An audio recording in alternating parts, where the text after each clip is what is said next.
guys, good morning. Welcome to my vlog, Manang Weng. Ayan, ilang days din tayo hindi nakapag-video guys. Kasi busy-busy talaga dito sa pwesto namin. Kaya ayan, ngayon lang ulit ako nakapag-video guys. At ngayon, i-reflex ko sa inyo yung binigay ng isang vlogger na friend natin na si Sile Place. Ayan, si Saya tsaka si Ella. Ayan, nagpunta sila dito kahapon guys sa amin. Tapos, binigyan nila ako ng gift. Ito si Rococo yata to. Si Rococo. Tapos itong isa, di ko alam guys kung si Adolfo to o si Firestorm. Ayan. Kasi daw, naka 100 subscribers ako. Gift nila sa akin to guys. Ayan o, ang galing.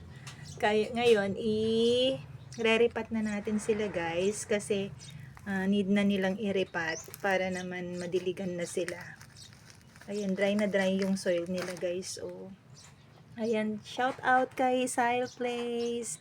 Sayan Ella, thank you so much sa gift niya sa akin. At ngayon guys, ito ang gagamitin nating garden soil.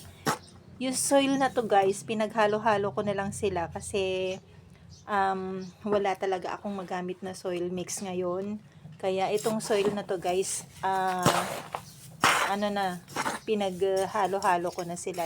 Mga used soil ko to. Yung mga namatay na nawala ng laman. Ayan. Ito na lang sila guys.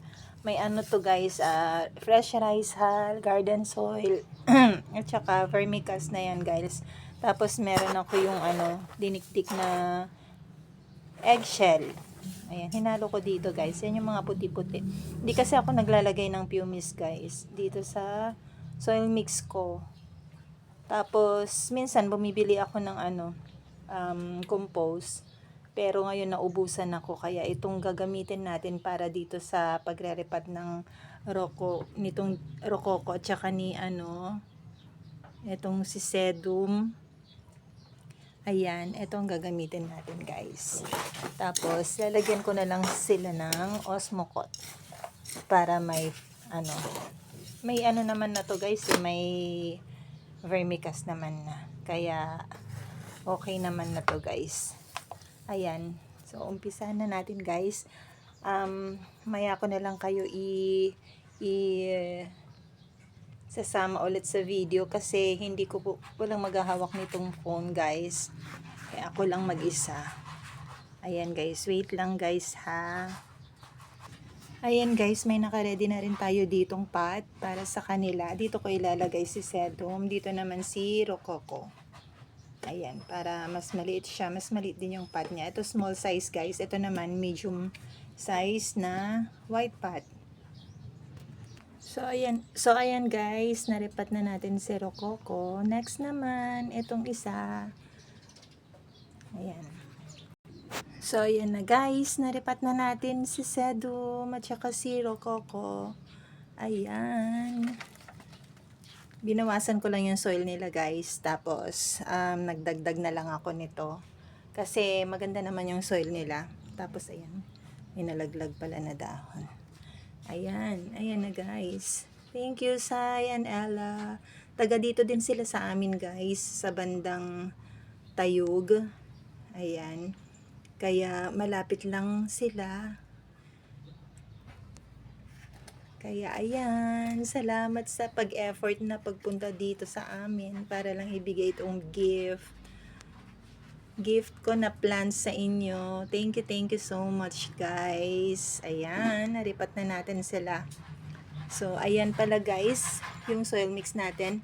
Shout out kay Ma'am Baisha Lamar ang patuan. Ayan, nag-request siya na vlog ko daw yung soil mix natin guys na ginagamit ko. Ayan, ito po Ma'am Baisha Lamar, yung soil mix.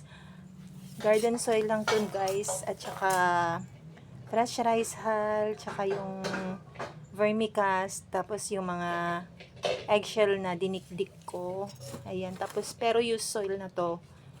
Kaya okay pa naman siya, kaya yun na lang ang ginagamit ko guys. Kasi kapag naubusan ako ng soil mix nga, sabi ko kanina, used soil talaga yun. Kung ano lang yung meron dito, yun na lang ang ginagamit ko. May mga fresh rice hull naman ako pa, kaya dinadagdagan ko na lang siya guys. Kaya ayan po.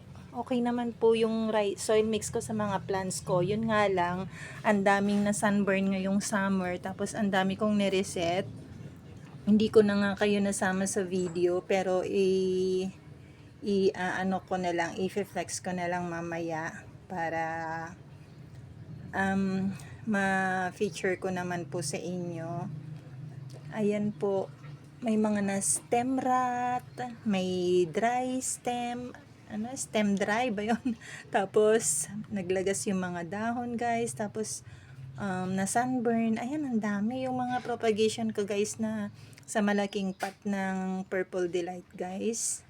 Naglagas yung mga dahon, tapos yung iba na sunburn, kaya nalagas. Ayan, ay nako, grabe guys, ang daming casualty sa mga succulents ko. Kaya bukas guys siguro, sa susunod na video ko, i-reflex ko sa inyo, update ko kayo, tapos update ko na rin kayo sa susunod nitong succulent na gift natin kina Sai at Ella. Ayan, shout out sa inyo guys. Update ko na lang kayo sa susunod guys. Ayan, sana mabuhay sila sa akin, sana mapalago ko sila, at sana wag silang madeds. Ay nako, grabe guys. Ayun, yun lang po guys sa ngayon. Bye for now guys. God bless po. Thank you so much. Thank you.